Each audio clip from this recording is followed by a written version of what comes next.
Deathmatch. Time to show what you're made of, soldier. Welcome to the channel for the first time viewers. Welcome back for my existing subscribers. Your boy 5 Stars here, and I'm going to be going over some of my multiplayer griefs with the Call of Duty World War II that has just been released.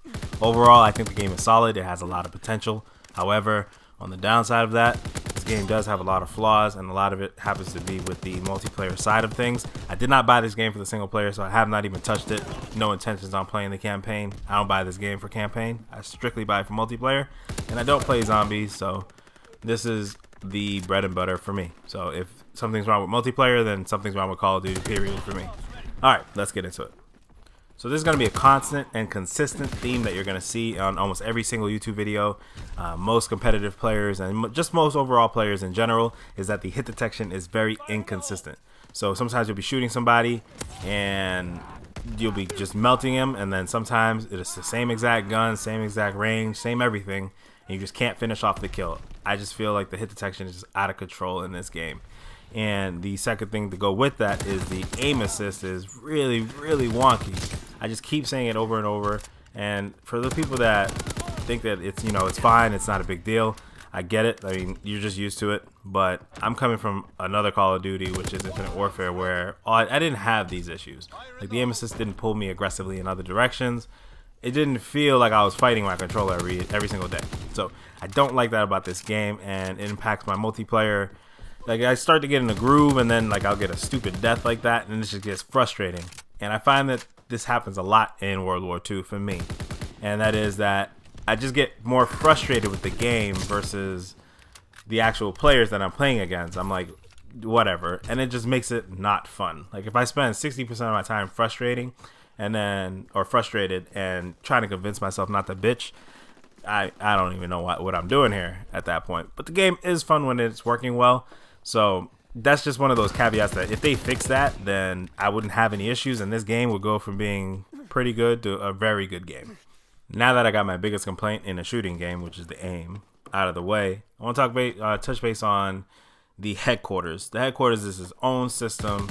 If you don't know about it, I mean, there's a lot of articles about it, but essentially it's kind of like a hub like Destiny, where all the players are supposed to be able to congregate together, but right now it's not in a fully functional state, and I'm okay with that because the game isn't really in a fully functional state. So I'd be pissed off if they started fixing anything except the game first. So kudos to Activision and Sledgehammer Games for not putting microtransactions in the game before actually fixing the multiplayer servers. But like I said, the headquarters is messed up. It's supposed to be able to have up to 48 players. I don't know if we'll ever see that many players in the headquarters. Maybe, but I don't foresee it.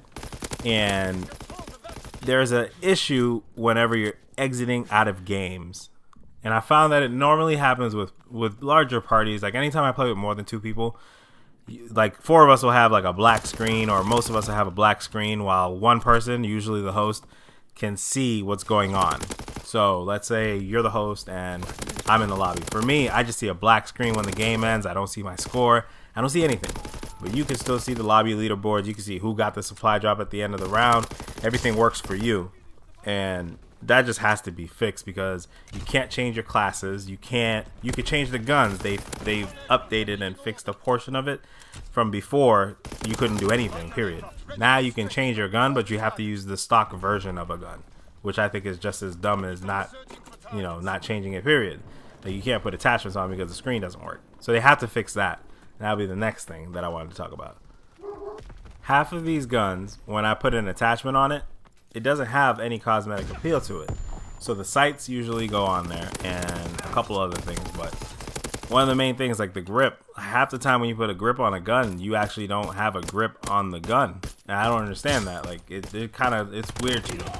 But you'll pick up a variant of the gun that has a grip built on, but it's just a cosmetic look. It's dumb. They need to fix that. So if you put a grip on your gun, then you need to be able to see a grip. If you put, something, there's really not too much else you could put on it, but I think they need to make the attachments visible, and any alterations to the gun should be able to be seen, because sometimes you just put it for an aesthetic look, like you want your gun to look a certain way, and that makes you play better because you feel better about it. And when they take that away, I feel like they take a little bit of the customization away from you, and that part just is what it is. That's more minuscule than the servers not working and the hit detection being crazy and the lobbies crashing left, right, and up and down.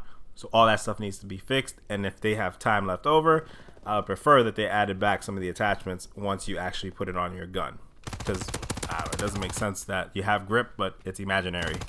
The last thing I want to talk about is a little bit of the level design. The level design in this game is pretty basic. It's your typical 3-lane Call of Duty. Has a couple of cool little areas off to the sides that you can kind of pass through, some flank routes, but they're kind of generic flank routes. There's nothing like crazy special, but they're there, so I can appreciate that part. But when it comes down to certain modes, it's still very easy to predict where people are coming from, and that's one thing I kind of want to see them try maybe on a DLC map. Just break away from that traditional map layout, go for a little bit of verticality.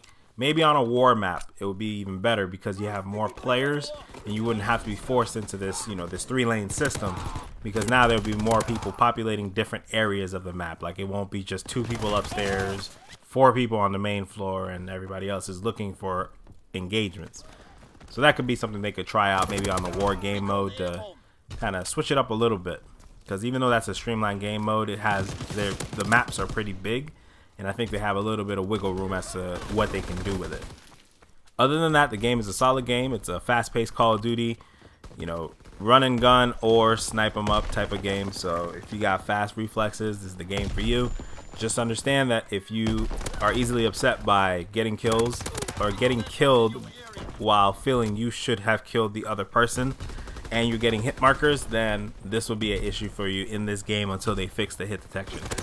Alright, stay tuned for more Call of Duty gameplay videos. I have a lot of content that I'm gonna start dropping with some music in the background just to get it out to you guys. But let me know if you want to see something specifically, or if there's a topic in Call of Duty that you want me to cover. Now would be a great time, if you're not a subscriber, to hit that subscription button. And also, I do play Rainbow Six Siege and Madden and a couple of other games, so that's what you can expect from this channel. You guys take it easy, and I'll catch you on the next one.